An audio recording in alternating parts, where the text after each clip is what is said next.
Boa tarde, pessoal, tudo bem? Talvez eu não apareça tão bem no vídeo, mas o intuito é mostrar a planta, né? Aqui está a Cattleya harrisoniana. Essa plantinha está cultivada na jangadinha de café, certo? É um corte de uma toceira. Eu tive que cortar essa toceira porque ela não poderia ficar na árvore onde ela estava. E plantei alguns pedaços dela em jangadinhas de madeira, certo? Essa é uma plantinha nativa do Sudeste. Ela ocorre desde o Rio de Janeiro até o Espírito Santo. Dizem que até alguns locais de Minas têm dessa planta. Normalmente está associada a cursos d'água, certo? Onde tem nascente, onde tem córregos. Essa planta normalmente está próxima desses locais. E é uma planta como a maioria das cattleyas, né? Acho que todas as cattleyas está na lista de ameaçadas, criticamente ameaçadas no estado do Espírito Santo. Tem um aeroporto muito conhecido no Rio de Janeiro, no estado do Rio, que nos locais próximos ao aeroporto, até mesmo dentro da cidade, essa planta ela ocorre, tá? Nas praças e tudo mais. É uma planta que pega polinização relativamente fácil. Ela pega selfie, como a maioria das cattleyas, né? Acho que todas as cattleyas pegam selfie. Porém, quando ela é cruzada com outra planta da mesma espécie, né? Ela gera melhores resultados, né? No crescimento das plantas e tudo mais. E essa planta também ela tem um híbrido muito famoso, que é a Cattleya venosa, que é o híbrido entre a Cattleya harrisoniana e a Cattleya forbese, que foi tema de um vídeo aí para trás. Eu acho que o primeiro ou segundo vídeo para trás é da forbese. Essas plantas elas compartilham os mesmos hábitats. Inclusive a Cattleya forbese, eu tenho o híbrido dela aqui em casa, tá? Eu tenho o híbrido dela cruzado com a Cattleya harrisoniana, que é essa Cattleya venosa, e tem também o cruzamento entre forbese e forbese, né? Estão disponíveis essas mudas, certo?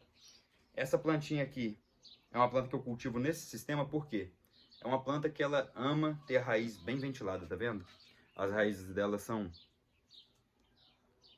muito fáceis de fixar no material.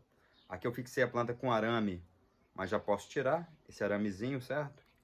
Eu só encostei ela na jangadinha, não apliquei enraizador, não apliquei nada.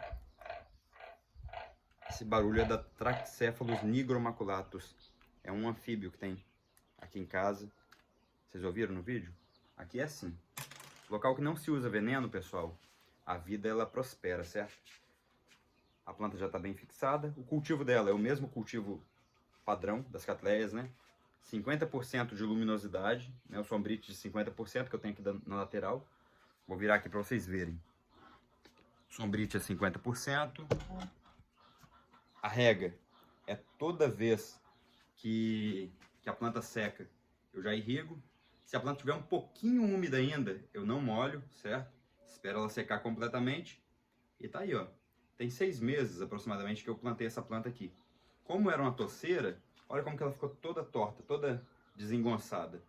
Porém, conforme os bulbos novos, como esse aqui é um, por exemplo, forem brotando, o que vai acontecer? Simplesmente a planta vai se ajeitar, a planta vai se ajustar e vai ficar um arranjo bem bonito. Esse ângulo que eu coloquei aqui, o vídeo, pessoal, vocês acharam que ficou melhor do que o ângulo que estava anteriormente? Se vocês acharem melhor, vou procurar filmar sempre nesse ângulo, tá?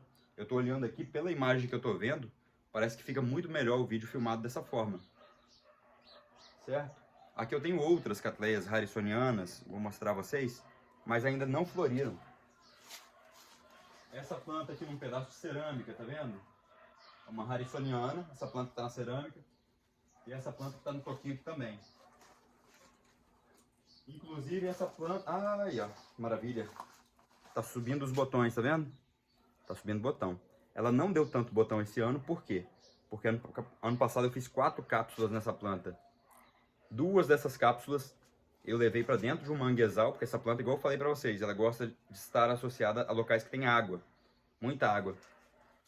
Eu levei 2 dessas cápsulas para dentro do manguezal e espalhei nas árvores do mangue, né? Na Rhizophora mangli, por exemplo, que é um tipo de madeira que a orquídea nasce fácil.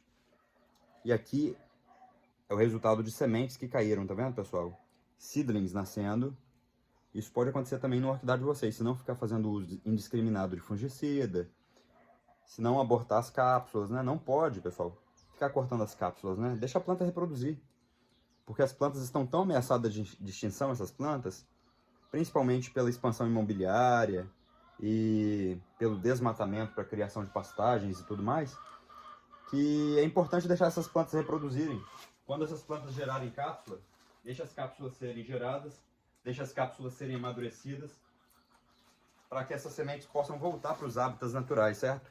Antigamente essas plantas ocorriam até em praças, né? Em alguns locais do Rio de Janeiro você ainda encontra em praça.